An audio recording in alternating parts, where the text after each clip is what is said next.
Okay, so the product that I have with me today is a really different one. So this is the Lenovo ChromeBook Duo. And as we all are working from home, I tried to cover the best tablet that you can get under 15k. And that is this Samsung Tab A7. And now this Lenovo ChromeBook Duet.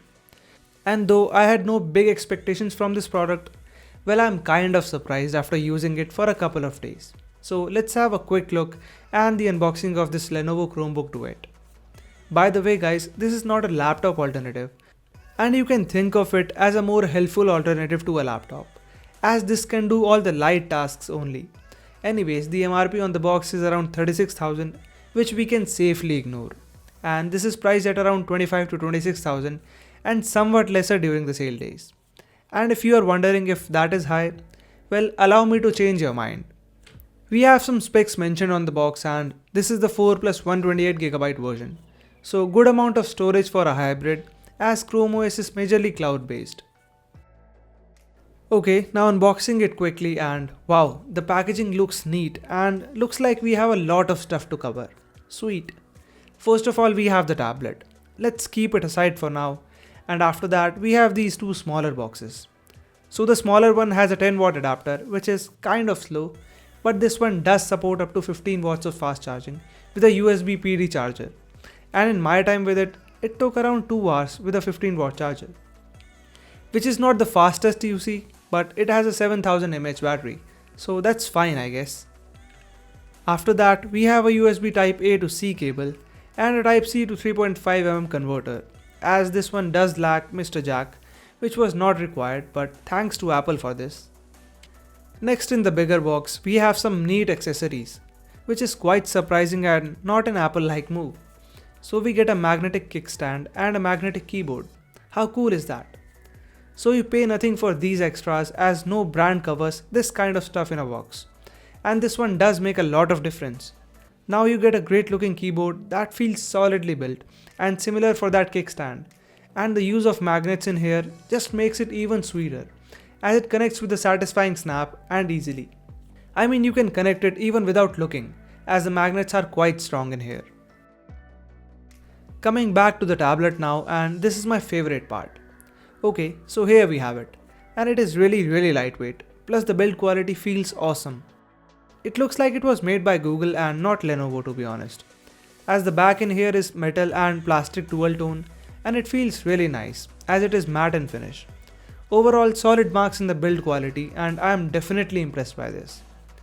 Let me quickly set it up, and in the meanwhile, here are some quick specs. So this tab has a 10.1-inch Full HD LCD display with these slim bezels, and on the top we have a 2-megapixel camera that is okayish for video calls only. On the right side we have the usual buttons, so no fingerprint scanner in here and only one USB Type-C port, which is somewhat bad, and we also have an LED notification light on the right side. On the back we have an 8-megapixel camera, and this laptop has a 7000 mAh battery and runs on MediaTek Helio P60T processor, clocked at 2 GHz. This hybrid runs on Chrome OS, which makes it a good platform and quite a useful one, as it can even run applications directly because of the inbuilt Google Play Store, which is awesome. Now we are in the tablet, and the UI here is well neat and clean, just the way I like, and the touch response is also well quite nice and smooth. And in the tablet mode, it feels really comfortable to be used, as the Chrome OS runs like a charm on this one, to be honest.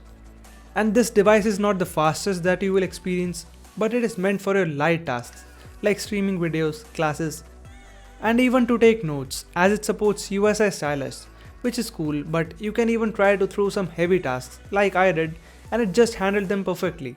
Though the UI had hiccups here and there if many tabs are running in the background, and that was kind of expected. I also love the fact that you can sync your device and get notifications from your phone on this tablet directly.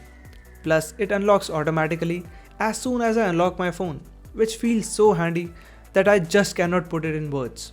And a big thumbs up for that. Also, before I forget, this Chromebook will get 8 years of security updates. Yes, you heard it right. And you can imagine how well this will age over time, as that kind of support is really seen even on iPads. Speaking about iPads, well, you can get a much more powerful entry iPad at 30,000 rupees or so. but that doesn't come with a keyboard, has only 32GB of storage, and you will have to settle with a 128GB one, which will cost you 5000 more at least. But that will give you much more firepower if you want a tab for gaming. Rest, at the price this is offered, well, I really like it. The keyboard here is quite small and feels slightly cramped, and I had to struggle for a couple of days to be honest. But after that I got habitual of the key travel and the overall typing just got better. Though I would prefer a full-sized keyboard and mouse if given a choice, but for a freebie, well, this is much more than what I expected. Oh yeah, and it even lacks backlight. But the keyboard here is easy to be used overall. The touch response is fine, and since it is a 60Hz display, it feels kind of old school now. But for what it's worth, the display is really nice and color accurate. For movies and stuff, it will do just fine, and it gets plenty bright for indoor scenarios. So the display is fine for a hybrid at this price, and you get LCDs only in other tabs too, like the Tab S6 from Samsung. The cameras on this thing are okayish only, as the back camera is 8MP and is kind of slow. Similar is the case for the front facing camera, as it is only a 2MP sensor, and I don't know why such low resolution sensors are used, but for a zoom attendance this will do just fine. The battery life in simple terms has been really great so far, as this one lasts easily for 7 to 8 hours on a single charge, and that is a full work day, which is awesome. So to conclude the first impressions and a couple of days that I had with it, well, I would say that this is an awesome piece of tech for those who want a tablet and a laptop-like experience without spending a penny on the accessories, just like on the iPad. And this is one of the best options to go for, as it is not only great function-wise, but it is quite portable and works like a charm. I mean, it feels like a privilege to use this Chromebook, which isn't something I was sure of before buying, and I don't say it often. So I'll share more about this Chromebook in the review video that will be coming really soon. So that's it for now. Thanks for watching this video, and do press that like button if you loved it. Subscribe for more tech content, and I'll see you in the next one.